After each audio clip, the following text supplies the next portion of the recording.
Hello. Hello. हाँ, प्रणाम गुरु जी। सत साहिब। प्रणाम प्रणाम। सच साहिब बोले बोले। गुरु जी, बस आपकी याद आ रही थी। हाँ हाँ थोड़ा सा 2-3 दिन से काफी परेशान भी थी। हाँ पता हाँ। नहीं परमात्मा क्या परीक्षा ले रहे हैं, कुछ समझ में नहीं आ रहा। और फिर पता नहीं क्यों ऐसा है, जब हम परमात्मा की ही शरण में आ चुके हैं तो फिर दूसरी ये जो चीजें हैं, जैसे मतलब जैसे अगर किसी के ग्रह में मतलब शनि की महादशा है या शनि की महादशा चल रही है या फिर 7.5 चल रही, तो उसका प्रभाव मतलब ऐसा हमारे ऊपर तो नहीं आना चाहिए। मैं तो पूरी तरह से शरण में जा चुकी हूँ परमात्मा की, उनके सिवा मुझे तो कुछ दिखता मतलब कुछ दिखता ही नहीं है परमात्मा के अलावा। मैं किसी को मानती भी नहीं।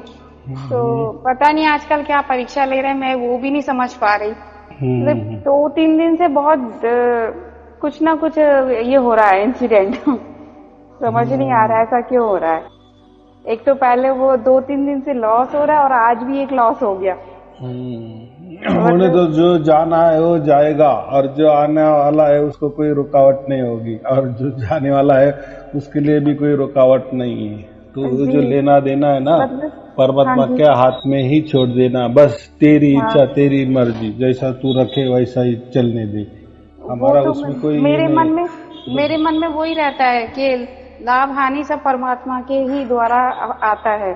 जो भी हमको कष्ट आता है तो वो भी परमात्मा के द्वारा ही आ रहा है। अगर हमारा पूरा विश्वास हो गया ना कि हम परमात्मा की गोद में बैठे हैं, हमारा सब कुछ परमात्मा को सौंप दिया है, तो फिर उसमें फिर जो हमारे जीवन में अभी जो चल रहा है, हमारी देखो हमारी सुरती समझो, हमारा आत्मा तो परमात्मा की गोद में बैठ गया है हमेशा के लिए, बराबर। जीते जी अभी तो मोक्ष मिल ही गया है जी। लेकिन अभी ये जो शरीर हमारा जो चल रहा है ना, वो मन की वजह से चल रहा है, मन चला रहा है उसको। लेकिन पहले कैसा था, जब सार शब्द प्राप्त नहीं था। काबू किया है मन को। देखो तो करने वाले परमात्मा ही है ना। मन की तो परमात्मा के हाथ में है। देखो दो प्रकार होते हैं ना। मन माने शरीर माने बात एक ही होती है। मन कोई अलग नहीं और शरीर कोई अलग नहीं, बराबर। और जब पहले हमें सार शब्द की प्राप्ति नहीं होती ना, तब तक ये जो मन है, ये शरीर एक काल के अधीन होता है, प्रकृति के अधीन होता है। जैसे हमने पाप पुण्य किए उसके आधार पे चलता है, बराबर। फिर सुख आते हैं, दुख आते हैं, वगैरह वगैरह। लेकिन जब हम सार शब्द को प्राप्त करें, सार शब्द कौन प्राप्त करता है? ये जो हमारा आत्मा है, हमारे सुरती ही उसको प्राप्त करती है। यानी देखो, जैसा बेटा है उस बाप को ही मिलता है ना, या बाप को ही बेटा पहचान में आता है, या बेटा ही बाप की पहचान होती है। तो यही हमारा जो आत्मा है वो परमात्मा का बच्चा है, बराबर। कि परमात्मा कहाँ से, अबे वो तो उसको तो उनका मिलन हो गया। मिलन हो गया माने क्या? वो जो धुन सुनते हैं ना, वही मिलन होता है। तो देखो, हम कुछ काम भी करते हैं तो धुन सुनाई देती है, उसका मतलब क्या है? हम उसमें विलीन है। फिर ये काम कौन करता है? ये प्रारब्ध की वजह से जो भी हमारे जितनी जिंदगी अगानी है, फिर वो कौन चला रहा है? अभी ये कौन बोल रहा है? ये कौन सोच रहा है? नहीं नहीं नहीं, ये मन हमारा सोच रहा है अभी। लेकिन इसके पहले जब पर हमें सार शब्द की प्राप्ति नहीं हुई थी, तो इसके पहले यही मन किसकी सुनता था? काल की सुनता था, प्रकृति की सुनता था। उसमें परमात्मा की कोई दखल अंदाजी नहीं थी, बराबर। तेरे मन में जैसा आए तू कर, सुख भोग दुख भोग, क्या तुझे जैसा चाहे तू, पूरा आजादी, बराबर। लेकिन हम जब सार शब्दों की प्राप्ति हो जाती, तो ये जो हमारी सुरती है, ये जो हमारा आत्मा है, वो परमात्मा में विलीन हो जाता है। उसको हम क्या कहते हैं? विलीन माने कोई ऐसा नहीं कि सागर का कोई बूंद उठा ले और सागर में मिला दे, तो फिर वो बूंद समझ में नहीं, ऐसा उसका मिलान नहीं। ये प्राकृतिक वाला मिलान, ये शब्द जो है ना, है मिलन हो गया, ये प्राकृतिक शब्द है। लेकिन असलियत में परमात्मा का मिलन, यानी हम कोई परमात्मा में घुल मिल नहीं जाते। जैसा वो बूंद सागर में घुल मिल गया जाता है, वैसा कोई हम परमात्मा में घुल मिल नहीं जाते। यानी आत्मा परमात्मा में घुल मिल नहीं जाता, बराबर। आत्मा आत्मा ही रहता है और परमात्मा परमात्मा ही होता है। आत्मा कभी परमात्मा नहीं बन सकता, बराबर। अगर हम आत्मा ही परमात्मा है तो फिर हमें दुख कैसा आएगा? क्योंकि परमात्मा तो आनंद का सागर है, सुख का सागर है, प्रेम का सागर है, शांति का सागर है, पवित्रता का सागर है, ज्ञान का सागर है। फिर तो बहुत उसमें तो उपलब्धि है। फिर तो हम वैसे होने चाहिए ना, अगर हमें आत्मा ही परमात्मा है तो। लेकिन क्यों नहीं होता ऐसा? आत्मा अलग है, क्योंकि आत्मा जन्म लेती है, एक शरीर छोड़ के दूसरा शरीर धारण करती है। हालांकि वो नहीं मरती, लेकिन शरीर तो धारण करती है ना, ट्रांसफर तो होती है ना 84 लाख योनि में। वैसा परमात्मा थोड़ी होता है क्या? परमात्मा एक जगह स्थिर है, वो तो वहां से सब कुछ प्रक्षेपण करता है ना उसकी शक्ति के द्वारा। तो वैसा ही हमारे अंदर एक परमात्मा ऐसे आत्मा की शक्ति होती है, बराबर। ये प्रकृति ब्रह्मांड आत्मा चलाता है, हमारा शरीर हमारा आत्मा चलाता है, शक्ति रहती है एक प्रकार की। देखो परमात्मा क्या है? एक शक्ति है, लेकिन परमात्मा बोले तो बहुत बड़ी शक्ति, सर्वव्यापी, आदि अनंत काल से चलने वाली अखंडित निरंतर जो सर्वव्यापी जो शक्ति है, बड़ी शक्ति समझो, बराबर। और एक होती है ब्रह्मांडी शक्ति, ब्रह्मांडी आत्मा उसको कहता है, वो पूरे ब्रह्मांड चलाता है। जैसे ब्रह्मा विष्णु महेश ये चलाने वाले उसके ठेकेदार है, हम क्या कहते हैं, उनके हाथ में है ना, तो वो ब्रह्मांडी आत्मा चलाता है। लेकिन हमारा जो शरीर है ना, ये मनुष्य जीवन का शरीर, ये एक आत्मा चलाता है। देखो ये आत्मा, वो ब्रह्मांडी आत्मा पर प्रकृति चलाने वाला, काल चलाने वाला ब्रह्मांडी आत्मा, और ये हो गया परमात्मा। देखो तीनों है ना। लेकिन जब हमको सार शब्द की प्राप्ति होती है तो यही आत्मा फिर परमात्मा में विलीन हो जाता है। वापिस में विलीन होना, मिलन होना माने कोई उस पर गुण मिलने जाता, उसकी गोद में बैठ जाता है, उसको चिपक जाता है, उसका संग में रहता है, बराबर। अभी आप वो जो सार शब्द की धुन सुन रही है, उसका मतलब क्या हो रहा है? आप उसको संग है ना, इसलिए वो तो सुनाई दे रहा है ना आपको। वो हमारे आप उसको, हाँ आप नहीं, आप उसको चिपकी हुई है, चिपक गई है हमेशा के लिए। जीते जी अभी चिपक गई है आप। अभी मरना ये तो एक निमित्त मात्र रहेगा।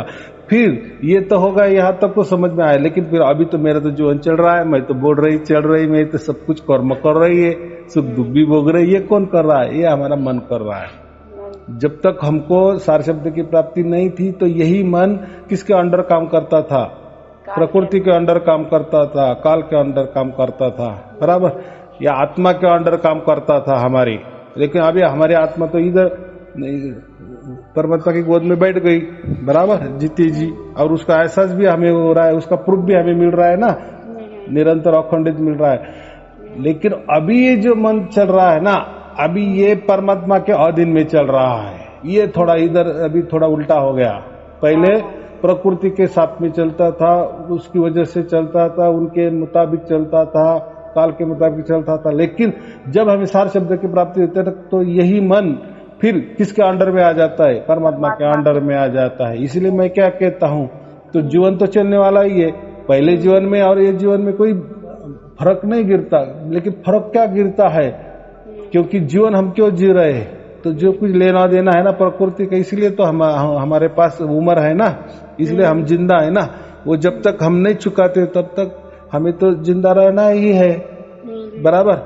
हमारी सुरती अभी जीते जी परमात्मा को मिल गई है, या परमात्मा की गोद में हम जीते जी बैठ गए। ये हो गया हमारा मरने के बाद जो मोक्ष मिलने वाला था ना, वो रास्ता हमने जीते जी प्राप्त किए, यानी जीते जी हमने अमरता को प्राप्त कर लिए। वो एक भाग हो गया। लेकिन जो हमारा जो जीवन चल रहा है ना, ये जो प्राकृतिक जीवन, ये इसमें तो हमें तो जिंदा रहना ही है। क्यों जिंदा रहना है? तो लेना देना तो होने वाला ही है। लेकिन पहले जब सार शब्द की प्राप्ति नहीं थी तो यही मन प्रकृति और काल के अंडर था। लेकिन अभी सार शब्द की प्राप्ति होने के बाद अभी यही मन परमात्मा के अंडर में काम कर रहा है। इसलिए जो आने वाले भी जो दुख होंगे ना, तो हमें वो हल्के महसूस होंगे।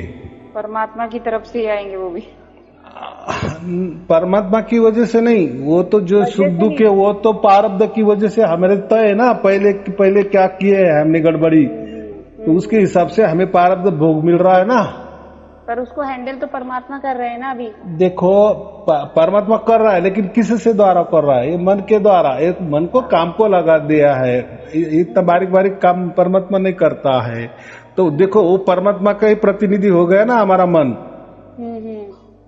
आया समझ में? यानी फिर उसको टच क्या हो गया, वो मन को भी एक प्रकार का शक्ति कौन अभी दे रहा है, किसी शक्ति मिल रही? पहले इसी मन को कौन शक्ति देता था? जब सार शब्द की प्राप्ति नहीं थी तब प्रकृति और काल दे रहा था। फिर उनके जो नियम वगैरह बहुत कड़क थे, बहुत कठिन थे, बहुत दुखदायी थे।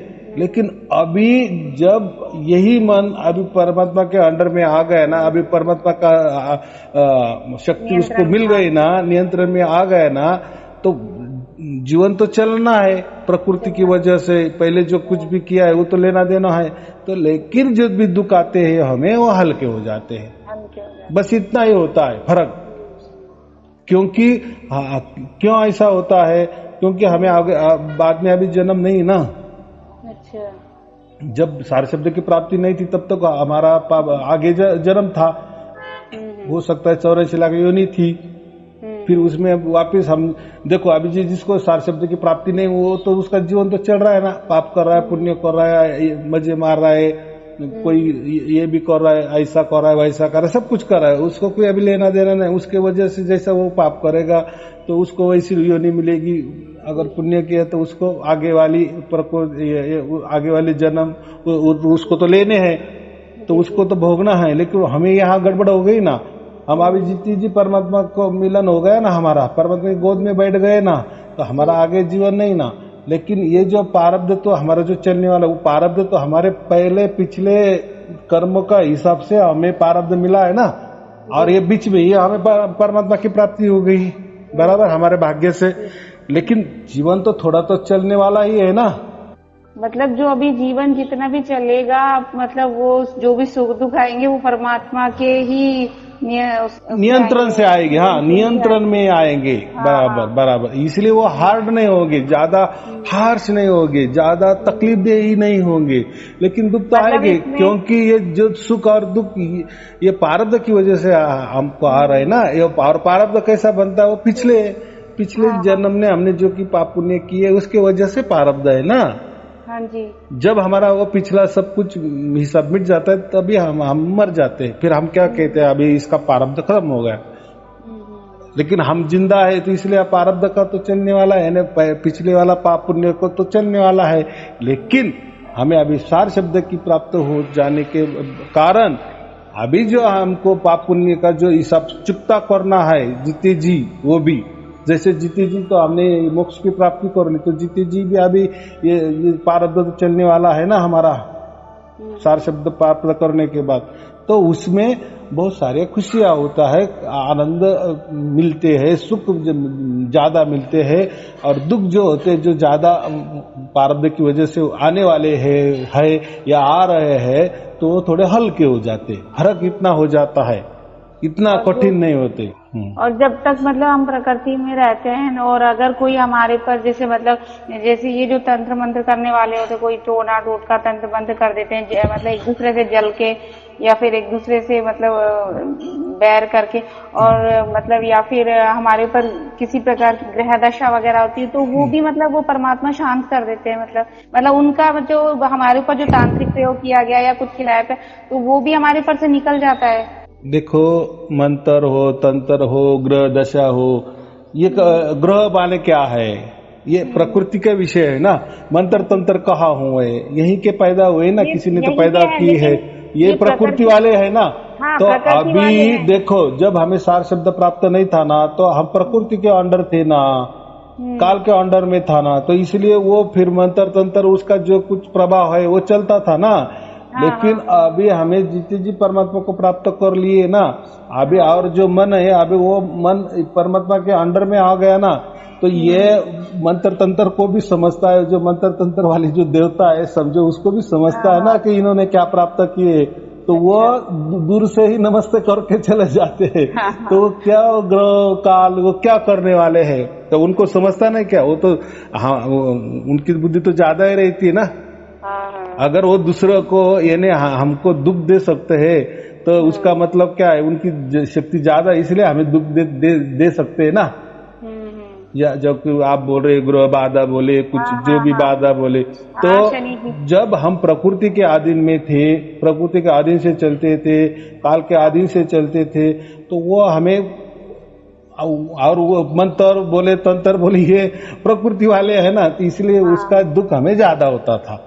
लेकिन अब ये मंत्र तंत्र कुछ चलने वाले नहीं हमारे ऊपर। क्यों नहीं चलने वाला? तो मंत्र तंत्र को या उनकी देवता जो होती है उनको सब कुछ मालूम है ना, ये इनकी पहुंच कहाँ है, ये नहीं, ये इनकी जो आत्मा है या उनकी सुरती है ये तो चली गई है। अभी कहाँ चली गई है? परमात्मा के गोद में तो बैठ गई है आनंद से। अभी ये है मन, और ये भी मन किसका प्रतिनिधि है? ये तो परमात्मा का प्रतिनिधि का काम कर रहा है जी। तो कैसे वो उसको दे सकते हैं? अगर ऐसा किसने किए ना तो जो करने वाला है वही ढेर हो जाएगा, उल्टा हो जाएगा ना।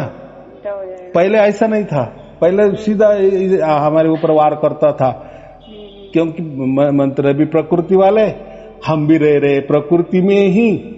तो क्या है, दुखालय में ही दुख आया तो क्या है, उसमें क्या नया बात है? बराबर कि नहीं? सही बात है। तो ये कैसा है, थोड़ा सोच समझ के चलना, बाकी कुछ नहीं। जैसे जैसे हम समझ में आएगा ना तब हमको समझेगा कि अरे ये कुछ किसी का भी अभी कुछ चलने वाला नहीं, ना कोई मंत्र तंत्र का चलने वाला, नहीं ग्रह दशा का चलने वाला, नहीं ग्रह का, यही वही बात है। तो प्रकृति वाला अभी फंडा कुछ काम नहीं करेगा हमारे ऊपर, यानी वो मन के ऊपर। हम आराम से हमारी अभी ये कट जाएगी जिंदगी, क्योंकि अभी परमात्मा ने हाथ में ले लिए ना। ठीक है, परमात्मा ने हाथ में ले लिए नहीं, उसका प्रतिनिधि मन अभी बन गया ना। पहले यही मन प्रकृति का प्रतिनिधित्व करता था, काल का प्रतिनिधित्व करता था। जो हमारा आत्मा है उसका भी थोड़े अनुसार चलता था, थोड़ा क्या खट्टा मिट्टा। लेकिन अभी तो प्योर मन जो है वो परमात्मा के इससे चल रहा है ना, इशारे से काम कर रहा है ना, फिर उसको कितनी पावर होगी जी। तो इसलिए मैं हमेशा कहता हूँ ना, जब हमें चार शब्द की प्राप्ति होती तो हमारा जो भी प्रारब्ध है, जो भी हमें हमारा जितना भी जीवन बाकी है वो एकदम आराम से निकल जाता है, एकदम आनंद से निकल जाता है, सुख भरा निकल जाता है। और कोई भी बाहरी वाली ताकत, कोई भी परछाई हमारे ऊपर कुछ भी नहीं कर सकती, करेगी नहीं, और वो सोचेगी भी नहीं। अगर उसने ऐसा सोचा समझो तो उसका सर्वनाश ही समझना। अच्छा। कोई देखो करंट है, करंट को ऐसा कोई हाथ लगाएगा क्या? नहीं लगाएगा। हाँ, लेकिन उसके करंट के ऊपर अगर प्लास्टिक है तो फिर कोई बिंदास हाथ लगाएगा। तो वैसा ही अभी मंत्र को भी मालूम है, या कोई जो भी आप बोल रहे हैं ना ग्रह जैसे, उनको मालूम है अभी ये प्योर है, शुद्ध है। मन जो है ना अभी ये परमात्मा का प्रति, इसको छू लेने से क्या होगा? हमें हमारा ऊपर सर्वनाश कर लेंगे। तो ये क्यों कर लेंगे? वो कोई करेगा भी नहीं, और करने की कोशिश की तो वही खुद भस्मसात हो जाएगा। तो इसलिए कुछ डरने की बात नहीं है। तो अगर ऐसा नहीं होता तो फिर सार शब्द का वैल्यू क्या होता? सही बात। अगर वो सारे शब्द सिर्फ और सिर्फ हमें मरने के बाद ही काम आने वाला है तो फिर मतलब अरे ऐसा नहीं होता। परमात्मा कबीर साहब ने क्या कहा, वो दोनों भी तरफ काम करता है। लेकिन लोग क्या करते हैं, अगर हमने इतना परमात्मा को प्राप्त कर लिया, हमको उसने उसकी गोद में बिठा लिया तो बस हमको फिर आनंद है सब कुछ। अरे हाँ बराबर है, ये तो अब भी आपने प्राप्त किया ना। आपको पहला तो प्राप्त क्या हो गया, आपका मोक्ष वाला काम तो हो गया। जो आप 84 लाख योनि में जाने वाले थे, कहीं भटकने वाले थे, किसी के हाथ में जाने वाले थे, आपकी रूह जिसमें की हाथ में जाने वाली थी, या कितनी तकलीफ होने वाली थी आगे वाली पीड़ादायी, तो या क्या होने वाला था, वो तो अभी चिंता मिट गई ना जी, जीती जी मिट गई ना अभी। तो हाँ, अभी रहेगा कितना ये प्रारब्ध। अभी देखो हमको तो थोड़ा सा सुख दुख भोगने की आदत भी बहुत सारी हो भी गई है ना, हमको अभी मालूम है। लेकिन पहले वाले जब सुख दुख भोगते थे तो हमें उसके इलाज क्या बोलते हैं, कोई इलाज नहीं मालूम नहीं था, उसके ऊपर कोई दवाई मालूम नहीं थी, बराबर। लेकिन अभी तो हमारे साथ में परमात्मा है ना जी, ये तो हमें मालूम हो गया। तो अभी क्या कौन क्या करने वाले हैं जी। और मैं भी यही कहता हूँ कि हमको कहने से वो जो करने वाला है उनको भी सब कुछ पता चलता है ना जी। सामने वाले को मतलब ये है कि सामने वाले को भी ये पता हो जाना चाहिए कि मतलब हम देखो परमात्मा के पुत्र हैं, पुत्री हैं, तो वो मतलब हमें मतलब नहीं, वो समझता है ना। देखो, अगर हमें वो अंधेरे में रखकर अगर कोई शक्ति चलाता है तो उसकी शक्ति ज्यादा बड़ी होती है ना, बराबर कि नहीं? जी। लेकिन पहले को हमारे कोई सिक्योरिटी नहीं थी ना, ना हम परमात्मा मालूम था ना कुछ। प्रकृति में रह रहे, काल के आदि में रह रहे, और ये काल के ही लोग है। ये मंत्र तंत्र कुछ भी बोले आप, ग्रह बाधा समझो, ये सब कुछ क्या है? वो भी उनके लोग है, और उनके देश में रहना, और उनके लोग हमें मारने आए तो बचाने वाला कौन है? अगर जिसका पति इंस्पेक्टर है और इंस्पेक्टर वो उसकी पत्नी को मार रहा है तो वो कहाँ तकरार लेके जाएगी? और उसी थाने का इंचार्ज तो उसका पति ही है ना। तो ऐसा समझ के चलना कि ऐसा नहीं होता। तो उनको सब समझता है ना वो शक्ति को, कि ये कहाँ पहुंचे इसकी। उनको क्या बताने की जरूरत थोड़ी होती है क्या? अब वो आपको दुख देते तो वो आपको समझ में आते हैं क्या? क्या आपको पहले ये करते हैं, जागृत करते हैं कि मैं आ रहा हूँ, मैं आपको तकलीफ देने वाला? वो तो हमें अंधेरे में रखकर आते हैं ना। सही बात है। तो उनको मालूम है ना, अभी इनके पास कोई सिक्योरिटी नहीं है। चोर भी कहीं जाते हैं तो देखते हैं, लेकिन जहाँ सिक्योरिटी होती है उस घर में कैसे जाएंगे? इन तकलीफों से गुजर चुकी हूँ ना, ये तंत्र मंत्र ये लोग कर चुके हैं मेरे ऊपर। देखो, उसके ऊपर अभी कुछ विश्वास नहीं रखना, क्योंकि हमने पूरा संपूर्ण परमात्मा ही प्राप्त किए हैं। परमात्मा की शरण में है, परमात्मा के टच में है, परमात्मा के स्पर्श में है, परमात्मा के संग में है। तो कुछ नहीं होने वाला, यही तो विश्वास। इसको क्या बोलते हैं? विश्वास। ने हमारे ऊपर मतलब क्या करवाया था हमको, हमारे ऊपर वो कुछ खिला दिया था हमको, मतलब किसी से। वो अभी छोड़ ही दो। वो कुछ किसी का नाम भी नहीं लेना और कुछ नहीं, अभी वो सब छोड़ दो बस। अभी सब कुछ परमात्मा। देखो ना, उसकी लीला भी थोड़ी देखो ना। मैं जो बोल रहा हूँ वो सचमुच में होता है कि नहीं, तो वो भी होगा। लेकिन विश्वास रखो। अगर आप वो शक्ति को परमात्मा से बड़ी समझती है तो फिर क्या होगा? बिल्कुल नहीं। देखो, अभी कुछ तो भी ऐसे कोई गुरु लोग भी होते हैं, उनके पास तो कोई परमात्मा नहीं होता, कोई सार शब्द भी नहीं होता। तो वो अगर किसी को सार शब्द बताते हैं तो वो पहले क्या बोलते हैं? आपके जो भी शरीर के ऊपर कोई ताईत बंधा हो, कोई फोटो बंदी हो, वो निकाल दो बोलते। भाई साहब, आप सार शब्द देने वाले हो, साक्षात परमात्मा हमें लखा देने वाले हो ना। लखा नहीं वो बोलते हैं कि हमारे पास सार शब्द है या हमारे पास परमात्मा की बड़ी शक्ति है। तो आपके साथ परमात्मा की बड़ी शक्ति है और वो हमें नाम दे रहे हैं। तो हमारे ऊपर जो भी हमने ताईत पहना है या कोई गंडे तोड़े बांधे हैं, तो आपके मंत्र या आपका परमात्मा डरता है क्या उस ताईत को? तो क्या बोलेंगे? देखो गुरु लोग, और निकाल दो वो जो भी कुछ पहना है, हाथ में पहना है, कोई गंडे हो, कोई ताईत हो, फेंक दो, मेरा ही पहने हो। तो ये क्यों तो क्योंकि उनको मालूम है हमारी शक्ति कुछ काम की नहीं है। यानी इनके ताईत को वो डरती है, इनके गंडे तोड़े को वो डरती है। वो जोर जबरदस्ती निकालने को बोलते। हमारे तुम मंत्र ले रहे हो ना, तो आप ये निकाल दो, फेंक दो। तो देखो, तो हमको समझ में आता है ना कि इनके पास कोई इनकी शक्ति नहीं चलने वाली। लेकिन मैं अभी ताल ठोक के क्यों कहता हूँ कि कोई चिंता की बात नहीं, अभी किसी को डरने की बात नहीं, कोई आपका बाल भी बांका नहीं कर सकता, क्योंकि सर्वोच्च शक्ति जो परमात्मा वो हमारे साथ में है। ठीक है गुरुजी, पर जब तक प्रकृति में हमारा जितना समय रह गया है, तो हमारा प्रारब्ध जितना भी रह गया, हमें जब तक यहाँ पर रहना है, तो तब तक मतलब परमात्मा हमें मतलब इतना तो दे कि मतलब हम सुख शांति और मान सम्मान के साथ रह सके, अपने परिवार के साथ, दोनों बच्चों के साथ।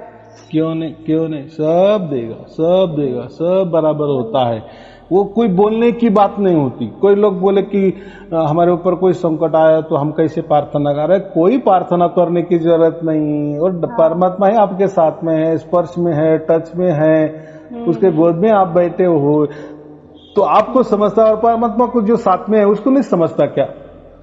मतलब अगर हम अरदास नहीं भी करेंगे तो भी उनको सब कुछ मालूम है हाँ, उनको।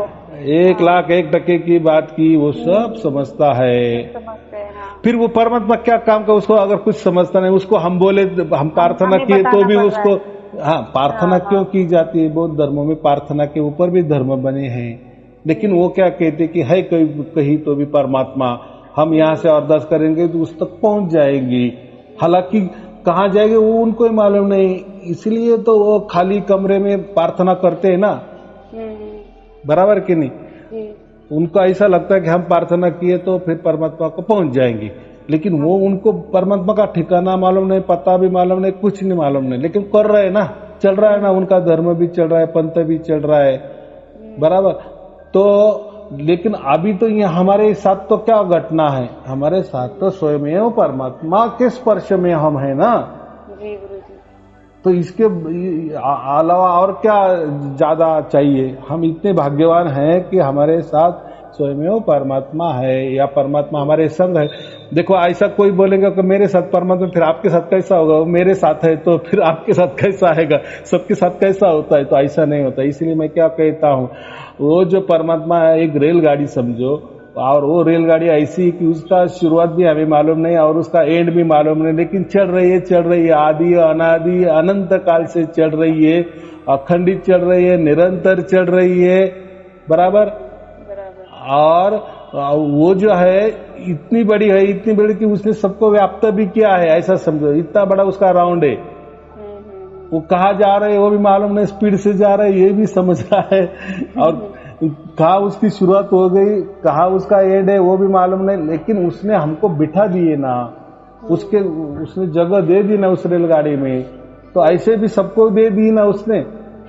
देखो, रेलगाड़ी तो एक ही है ना, लेकिन हर किसी को सीट मिल रही ना, तो ये जैसे हमारी रेलगाड़ी होती है तो उसमें तो भी सीट का थोड़ा सा ये रहता है कि उसमें कितने रेल डब्बे रहते हैं, उतने लोग बैठेंगे ना, लेकिन परमात्मा की जो रेलगाड़ी हो तो अनंत है, इतनी बड़ी है, उसका कोई अंत ही नहीं ना, मैं तो क्या कहा, तो उसमें कितनी सीट बैठने के लिए जगह होगी, उसमें लाखों करोड़ों अब्जों कितना भी, अगर वो परमात्मा को जिसना भी चाहे, या परमात्मा की कृपा दृष्टि जिसके ऊपर भी हो, वो उसको बिठाते जाता है, उसको बिठाते जाता है, वो भरती नहीं ना, ऐसा मैं बोल रहा हूँ।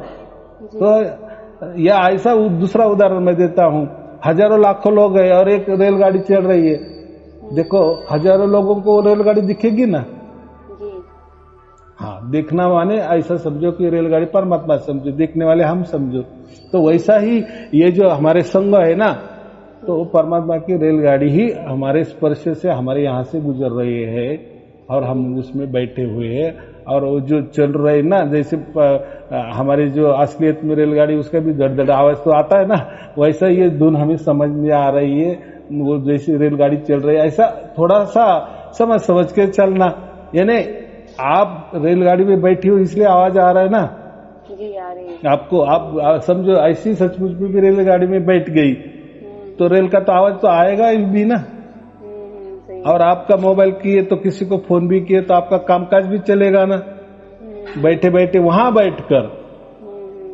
हाँ, तो वैसा ही हमारा जो कामकाज जो चल रहा है ना, हम तो वहां परमात्मा की गोद में बैठे हैं, लेकिन हमारा कामकाज ये मोबाइल कर रहा है ऐसा समझो, कुछ भी कर रहा है ऐसा समझो, या मन कर रहा है, और सब कुछ अच्छा होने वाला है, वो चिंता मत करो।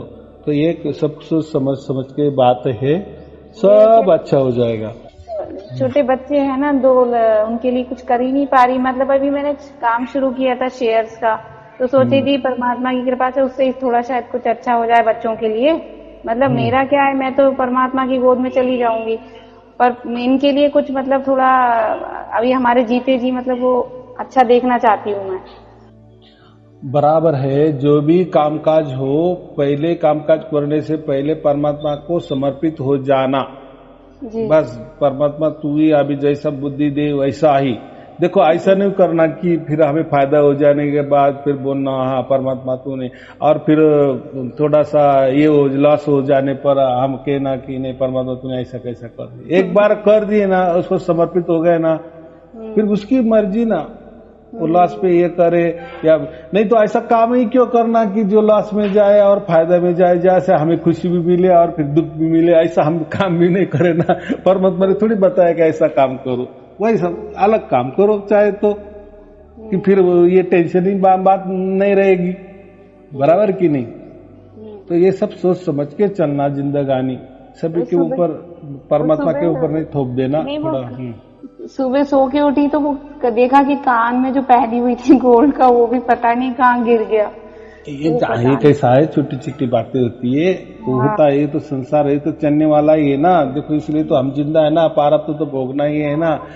सब ऐसा समझो कि ये जो हमारा जीवन है ना, एक जैसा फिल्म रहती ना, फिल्म, सिनेमा, पिक्चर, बस ऐसा ही समझो, ये ऐसा ही चलने वाला है। मतलब सब बनाया है। मतलब अभी तक तो तकलीफ इतनी सहन की है कि मतलब अब तो तकलीफ सहन करने की आदत हो गई। हाँ, यही चाहिए। तो क्या है, वो भुगतान करना पड़ता है ना, वो भोगना जितना ना, उल्टा वो छूट जाएगा, निकल जाएगा। जो आगे आने वाला है वो पहले आ गया और चुकता हो गया, और ऐसा चुकता हो गया कि आनंद से चुकता हो गया। थोड़ी तकलीफ, देखो कुछ भी हो तकलीफ तो होती है, ऐसा थोड़ी है। दुख तो फिर उसको दुख कैसे कहेंगे? आपको ऐसा लगना चाहिए ना कि मैंने भुगतान किया, हाँ मुझे दुख हो गया, तो फिर वो जो दुख है वो चुकता हो गया ना, ऐसा समझो। आपको दुख ही नहीं होगा तो दुख भी फिर जो आने वाले है वो कैसा समझ में आएगा? और इसको तो दुख ही नहीं हो रहा, वो फिर और हार्ड वाले दुख देंगे आपको, ऐसा नहीं। तो ऐसा है, इसीलिए मैं क्या कह रहा हूँ कि जो भी जैसा भी हो रहा है, बस परमात्मा के शरण में जाओ, तेरी मर्जी, बस यही मंत्र रटते चलो, तेरी मर्जी, बस परमात्मा तेरी मर्जी, बस तू ही, बस तू ही बोलना है, तेरी मर्जी, जो भी हो रहा है तेरी मर्जी से हो रहा है, जो हो रहा है तेरी मर्जी से हो रहा है। मुझे कबूल है, मुझे कबूल है, बस फिर देखो, बस तेरी मर्जी मुझे कबूल है। हाँ, ये जो मंत्र तंत्र होते नहीं, ऐसे ही तैयार हो जाते हैं, ऐसे कोई नहीं रहता, लेकिन ये ऐसा समझ के चलना। शब्द ही तो मतलब परमात्मा है, शब्द स्वरूप परमात्मा है, शब्द स्वरूप परमात्मा है। हाँ, ये अभी ये प्रार्थना है या मंत्र तो है, ये तो निरंतर अखंडित नहीं ना, ये तो टूटने वाले है, समाप्त होते हैं ना। लेकिन परमात्मा का जो शब्द है वो तो अखंडित निरंतर है ना। अब उसका और वो शब्द की कब शुरुआत हो गई और कब एंड होने वाला है वो भी मालूम नहीं, उसका एंडिंग होता नहीं, क्योंकि वो स्वयं में, वो में परिपूर्ण है। तो वो क्यों एंड हो जाएगा? और वो क्यों, कैसा पैदा हुआ, क्यों पैदा हुआ कि नहीं, वो तो आज जन्मा है ना। तो उसका जन्मा ही नहीं हुआ तो कैसा जब जन्म होता है तब हमने पैदा हो गया है ये। लेकिन परमात्मा तो अजन्मा है ना, वो तो है वैसे कि वैसा ही है, परिपूर्ण है। उसमें कोई कम नहीं होता और कुछ ज्यादा नहीं होता। वो तो उसने सर्व को व्याप किया है ना, व्याप्त है, वो सर्वव्यापी है। उसने हमको भी व्याप्त किया है, सबको व्याप्त किया है, लेकिन हमको उसकी पहचान हो गई, दूसरों को पहचान नहीं हुई। फर्क इतना ही है, जिसको नहीं हो गई वो आपने अपना 84 लाख ये करेगा। मैं इसलिए उदाहरण देता हूँ ना जी गुरु जी, कि वो कोई भिखारी होता है, उसके घर के नीचे बहुत बड़ा खजाना होता है, जब तक वो खजाना उसको नहीं मिलता तब तक वो भीख मांगना उसका कर्तव्य है। वैसे जो लोगों को परमात्मा की प्राप्ति नहीं होती तब तक वो 84 लाख योनि भोगते रहेंगे ना। मनुष्य जन्म आएगा, वापिस 84 लाख योनि आएगी, पर वो चलता रहेगा उनका चक्र। लेकिन हमें तो खजाना ही मिल गया ना, राम नाम का खजाना मिल गया और हम लूट रहे हैं, यानी और वो जो चल रहा है, राम नाम चल रहा है, वो अखंडित निरंतर चल रहा है, उसका स्पर्श हमें है, उसके संग है हम, वही सत्य है। अगर वो सत्य है तो फिर असत कैसा होगा? वो कभी नहीं हो सकता। सत्य, इसलिए उसको सत्य ही बोलना, उसके लिए सत्य नाम उसको ही कहते हैं हम, और वही सभी नामों का सार है, इसलिए हमको उसको सार नाम भी कहते हैं, बराबर। और सार शब्द क्यों कहते कि ये ऐसा शब्द है कि वो स्वयं में है, इसीलिए ये सब शब्दों का सार है, यानी निचोड़ है। बाकी जो शब्द है वो तो खंडित होने वाले हैं, वो तो हम तैयार करते हैं, लेकिन ये शब्द कब से तैयार हुआ है, कैसा तैयार हुआ है, इसलिए उसको अजन्मा कहते हैं। इसलिए हम उसको निशब्द भी कहते हैं। और ये जो हम बोल रहे हैं इसको शब्द कहते हैं। देखो एक शब्द तो उसका उल्टा क्या होता है, निशब्द होता है ना। निशब्द क्यों, तो वो कोई तैयारी नहीं हुआ ना, वो जो शब्द है वो कोई तैयारी नहीं हुआ, वो पहले से ही है, पहले से ही तैयार है ना। देखो उसको तैयार भी नहीं हम बोल, इसलिए उसका वर्णन नहीं कर सकते, अवर्णनीय प्राकृतिक भाषा से स्वयं में है ना वो, इसलिए उसको हम निशब्द बोलते हैं। और शब्द ये तो हम तैयार होते निकलते, इसलिए वो परमात्मा शब्द स्वरूप है। उसको एक नाम दिया, प्रकृति का और एक नाम दे दिए कुछ तो भी समझने के लिए। यानी आवाज होता है ना, शब्द का मतलब आवाज, लेकिन प्रकृति जो आवाज होती है वो खंडित होती है, निरंतर नहीं होती, टूटती है, बिखरती है, समाप्त हो जाती है, बराबर। लेकिन ये जो आवाज है परमात्मा की, उसका कभी जन्म ही नहीं हुआ, लेकिन जन्मी है लेकिन है और चल रही है।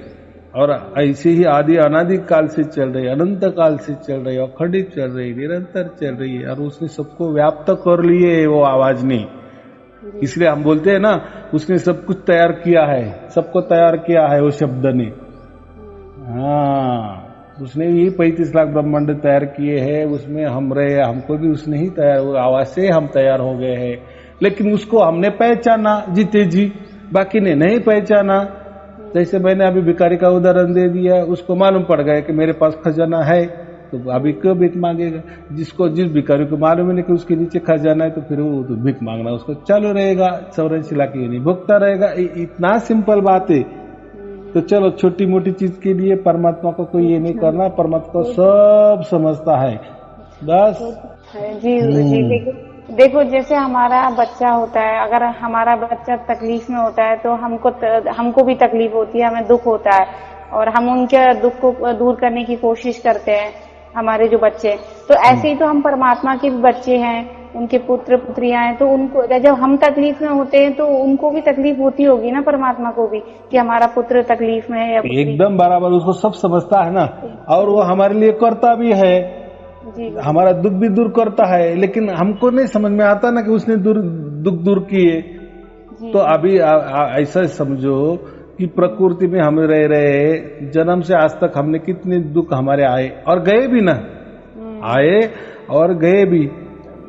तो हमारे प्रकृति में अगर हम थोड़ा पीछे भी चलेंगे, हमारा बचपन देखेंगे, फिर हमारा जवान हम जब हुए वो देखेंगे, जो भी हमारा जीवन चरित्र देखेंगे, तो हमें कभी कभी हमारे ऊपर हमको ही हंसी आ जाती है, यार मैं ऐसा कैसे थी, मैं ऐसी कैसी थी, मैंने ऐसा क्यों किया, अरे ऐसा मैंने नहीं करना था, मैंने फिर ऐसा क्यों किया, अरे मैंने ये तो बहुत अच्छा किया, ये तो किसने नहीं किया, ये मैंने, यानी हर चीज के लिए हमें आश्चर्य लगता है।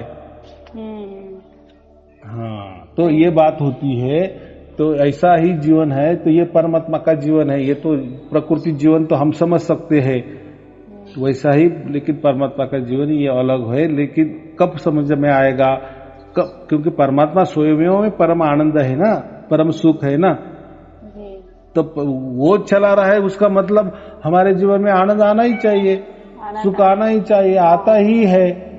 माने तो समझ आएगा, नहीं माने विश्वास नहीं रखे तो कैसे समझ में आएगा, आ जाएगा। अगर आपके मन में आया भी नहीं आया तो उसको तो बेचारे को जो करना है बच्चे के लिए वो तो करने वाला ही है, तो उसकी चिंता मत करो। चलो ठीक है, कोई चिंता की बात नहीं, सब कुछ अच्छा हो जाएगा। शुभ आशीर्वाद। सत साहेब जी, सत साहेब जी, सत साहेब जी।